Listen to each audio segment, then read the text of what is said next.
Hey, what's up? It's Jim, and today I'm going to talk about the film Mad Max from 1979. And this is the first in my Mad Max review series, all leading up to, at the end of the week, Mad Max Fury Road. I will be reviewing each of the Mad Max films throughout the week. The thing with the first Mad Max is when most people think of Mad Max, they think of this dystopian, nuclear holocausty, Australian outback, desert wasteland type of movie. And that's true of The Road Warrior, and that's true of Beyond Thunderdome. Might be true of Fury Road, I haven't seen it yet, but it's not really true of Mad Max. It's kind of like the original Friday the 13th versus the sequels with Jason in them. It's not the reputation that the series really has, so a lot of people are really confused by it, also in America, because it was released in America before The Road Warrior came out, but the reason it's called The Road Warrior in America, not Mad Max 2 The Road Warrior, is because this film was massively successful everywhere but America, because they redubbed it with American actors because this film is very Australian. I don't know why they exactly did that, but it didn't make it a hit in America. So when they made The Road Warrior, they actually had to call it just The Road Warrior. Everywhere else it was called Mad Max 2 The Road Warrior. And so a lot of Americans, a lot of people in general are confused about the order of these films. I was lucky enough to, when I wanted to see them, I was on a beach trip in Ocean City, Maryland with my friend Russ, who most of you know probably from Knock Force. He's the friend I quote in the Transformers 2 video, and he was also the star of Yes, I Love It. And I was confused. I was like, no, you watch Road Warrior first. He goes, no,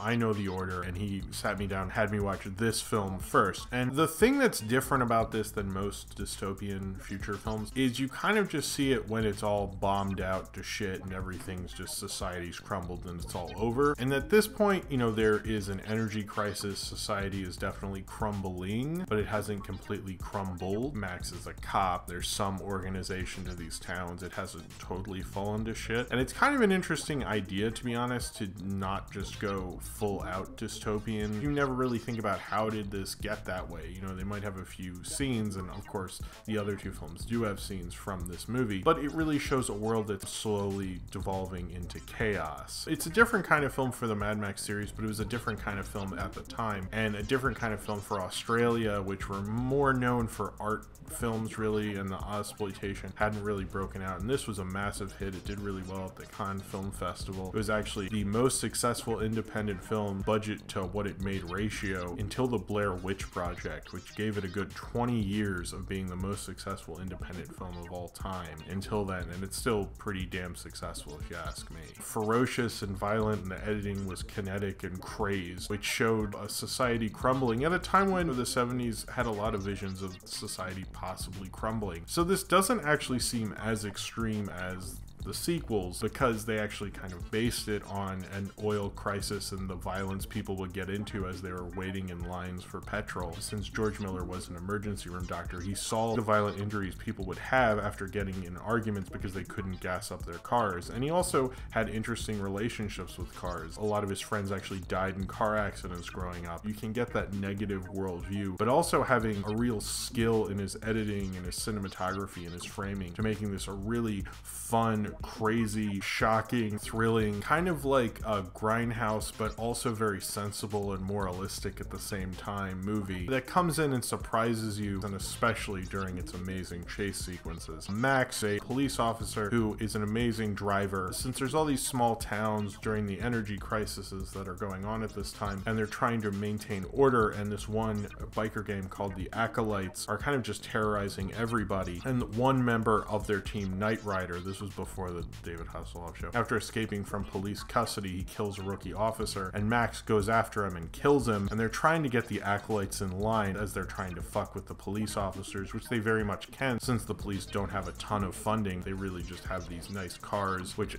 allows them to drive and get rid of some of these guys, and they have to get rid of the Acolytes as they start picking them off one by one, as Max is trying to maintain his cool and take them out as the smooth, amazing driver he is, while they slowly try to picket him and the police officers so the Acolytes can get their way and keep terrorizing these towns. Now, there's more to it, but I don't want to ruin it for anyone. One quote I read about this film is, "This is a film made by movie buffs for movie buffs." The date in this film is important to think about that, because this is 1979. It was made in the summer of 77. That was really a time of the movie brats. These guys who grew up watching movies on TV, growing up going to the movies, understanding film language, reading film theory, were suddenly becoming film directors. And that's really how you started the blockbuster ideas that we're in now. If you look at how Hollywood is now, it's really influenced by a lot of these guys. You have your Lucases, your Spielbergs, your Carpenters, and George Miller is really representing of that kind of style. This has a lot of Western influences in it, with the evil motorcycle gang, the Acolytes, which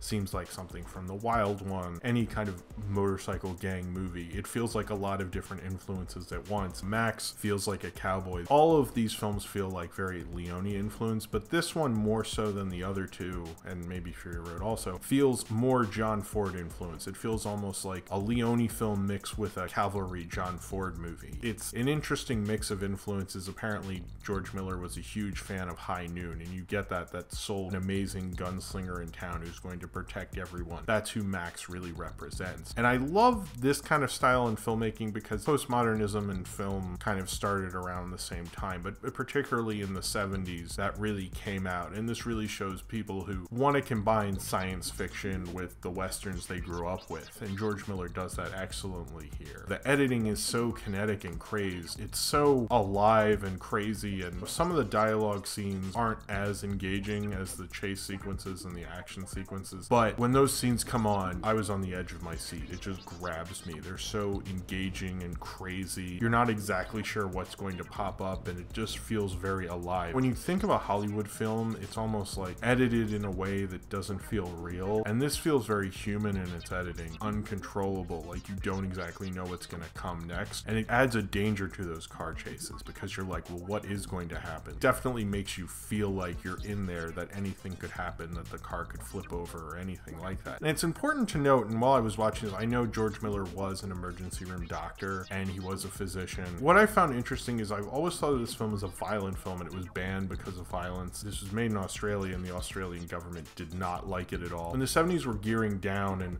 Star Wars happened and Jaws happened and more filmmakers are getting into more violence, and you just come out of the Vietnam War, there were a lot of the hippies and the baby boomers weren't really as into it. Their knee-jerk reaction was to hate it, but they didn't understand the fun and the artistry behind a lot of this. And I think Mad Max, of course, fell under that as well. You'd have to be really an idiot not to get like the fine filmmaking that's at work here. You can see how attention-grabbing it is because we're still talking about these films, you know, regardless of a new installment coming out. I always hear about Mad Max. That he was a physician, you can tell the way they edit around the violence, like when someone gets shot, when someone gets hurt.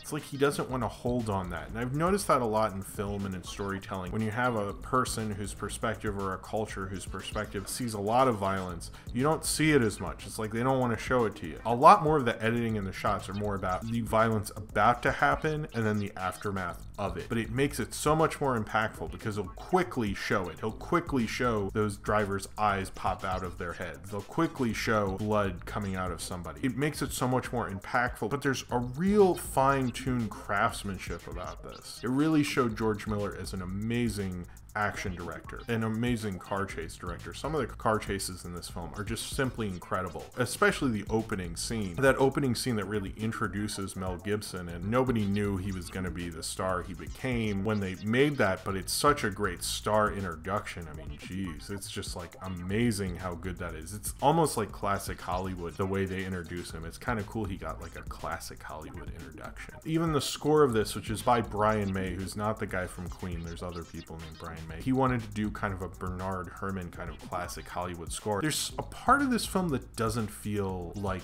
the 70s Hollywood. It feels different from Carpenter and Spielberg and Lucas and all those guys. It feels like in a different world. Australia was a really different world from Hollywood, but you can really sense it throughout it. And that score, it feels like a B-movie version of that, but like a perfectly encapsulated B-movie version of that. But it's also a dystopian cop movie. When you think of the Mad Max films, you think of more of like this lone samurai kind of a thing. And this film isn't really that. It's kind of like cops versus the gangs, but it really takes the cop side in a way that makes them feel more like gunslingers. There's certainly a Wild West idea to like dystopian movies, but this one really takes advantage of that. And I think it also really gets into the way someone snap and seeing Max become who he will be throughout the rest of these films. And in an odd way, I think this film plays in a weird way like a prequel, because so much of America's view of this franchise is starting with Road Warrior, and it does kind of play that way in a little bit of a strange way, but it's still a good movie. Certainly, I've always thought,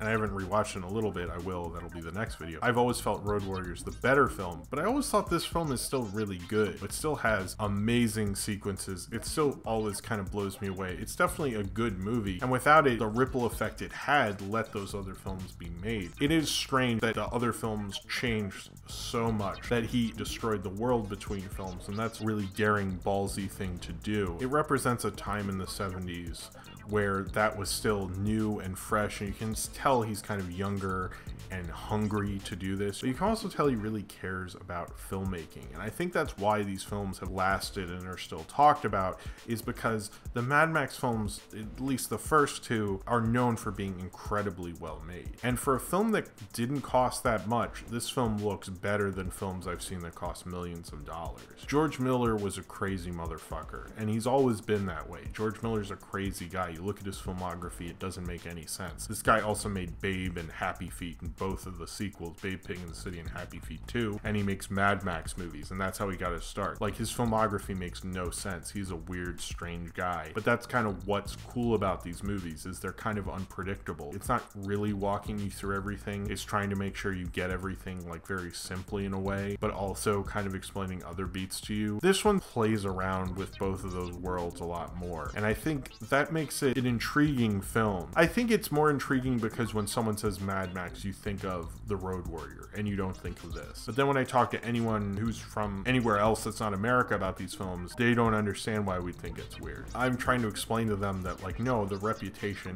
is kind of like the Tupac California Love video or something. It's not this. And they're like, oh, well, it was so big, like everybody knew it by the time the second one came out. And here it just wasn't that way because they redubbed it with American actors. And Mel Gibson wasn't a star then, so it didn't really take off. But for a film that cost $400,000 and then the next film cost $4 million, this film really shot off George Miller, and it really gave life to the Australian film boom that would happen throughout the 80s. But it's also a really good, fun action movie. It's an engaging action movie. It makes you think about the morals and everything that's inside of it. It also grabs you and pushes you into this crazed, dystopian, insane world. And I think that's one of the things I've always liked about the first Mad Max. It does have that hungrier, younger feel. It is weird seeing Mel Gibson so young and with more of an Australian accent, which you would eventually lose. These guys were like just these young upstarts, like making a small movie in Australia, and it just took over the world. And watching it, I can definitely get that. I think the problem is with it is that the second film is like a known huge classic, and this film oddly has to live in the shadow of its sequel, which is a weird thing for a franchise. Normally, the first film's the one that just dwarfs the others. Don't let that ruin this film for you. The more times I've seen the first film,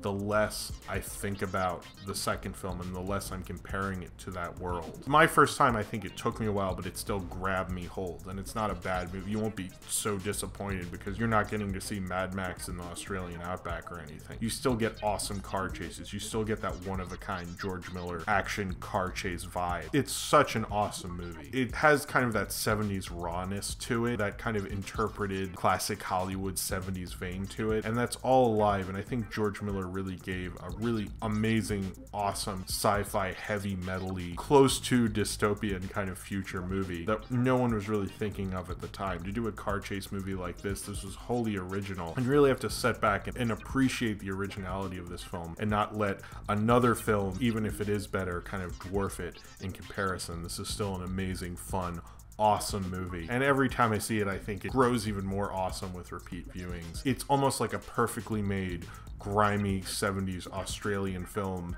in a B way, which almost feels uncontrollable, much like Mad Max's Rage. So if you have seen Mad Max and you would like to talk about it, then comment below in the comments and subscribe if you would like to. My next review for my Mad Max series will be The Road Warrior. Thank you very much for watching, and I hope to see you next time.